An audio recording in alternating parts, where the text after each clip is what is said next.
उपमुख्यमंत्री अजित पवार यांनी सुप्रिया सुळेंवर हल्लाबोल केलाय। वेशभूषा बदलून दिल्लीत गेलो हे साफ खोटं असल्याचं अजित पवार म्हणाले। एखाद्याने नाव बदलून कुठे जाणं गुन्हा आहे का असा सवालही त्यांनी उपस्थित केलाय। तर आपण नाव बदलून कधीच प्रवास केला नाही असं अजित पवारांनी म्हटलेलं आहे। आरोप सिद्ध झाले तर मी राजकारण सोडेन असंही अजित पवार म्हणाले। सिद्ध झाले नाही तर आरोप करणाऱ्यांनी संन्यास घ्यावा असा टोलाही त्यांनी लगावलाय। उपमुख्यमंत्री अजित पवार यांनी सुप्रिया सुळेंना आव्हान दिलं आहे, कारण काही दिवसांपूर्वी सुप्रिया सुळे यांनी याच आरोपांवरून अजित पवार यांच्यावर टीका केली होती। आता त्याला अजित पवारांनी उत्तर दिलं। तुम्ही एलओपी होता, एलओपी असताना तुम्ही अमित शहांना का भेटत होता ते पण तुम्हीच कबूल करता की तुम्ही चोरून भेटत होता। म्हणजे तुम्ही लीडर ऑफ ऑपोजिशन असताना महाराष्ट्राला कॉम्प्रोमाइज करत होता। एकीकडे तुम्ही भारतीय जनता पक्षाचा विरोध करत होता आणि दुसरीकडे तुम्ही अमित शहांची बॅकडोर गोष्टी करत होता। नाव बदलून, वेश बदलून एअरलाईनची चौकशी झाली पाहिजे, एअरपोर्टची चौकशी झाली पाहिजे आणि सिव्हिल एव्हिएशन मंत्रालयाने ह्याचं उत्तर दिलं पाहिजे की एवढा मोठा लॅप्स झालाच कसा।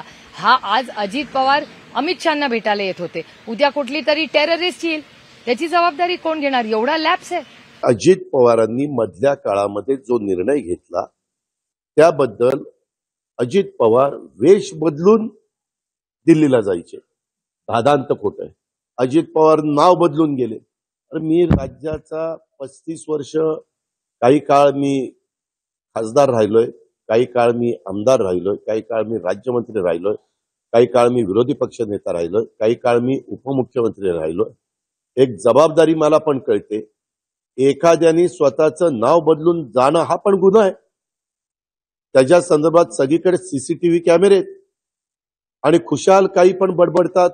कोण बहुरूपी म्हणतंय, कोण काय म्हणतंय, कोण काय म्हणतंय। म्हणणाऱ्यांना काही लाज, लज्जा, शरम वाटली पाहिजे।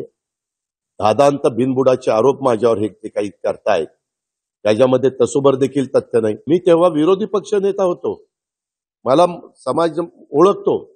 मी कुठेही गेलो तरी असं काही, आणि काही कोण म्हणलं मिशाच लावल्या होत्या आणि टोपीच घातली होती आणि काय ते मास्कच लावलेलं होतं, साफ चुकीचं आहे। त्यामध्ये जर हे सिद्ध झालं तर मी राजकारणात निवृत्त होईल। नाही सिद्ध झालं तर हे ज्या लोकांनी नौटंकी चालवली ना, वेगवेगळ्या लोकांनी, फार पार्लमेंट पासून इथपर्यंत, त्यांना थोडी नाही जनाची नाही मनाची वाटायला पाहिजे।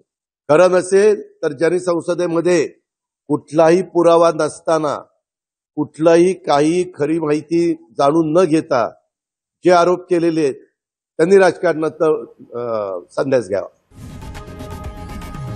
लोकशाही मराठी ऐका, पहा, जागरूक रहा।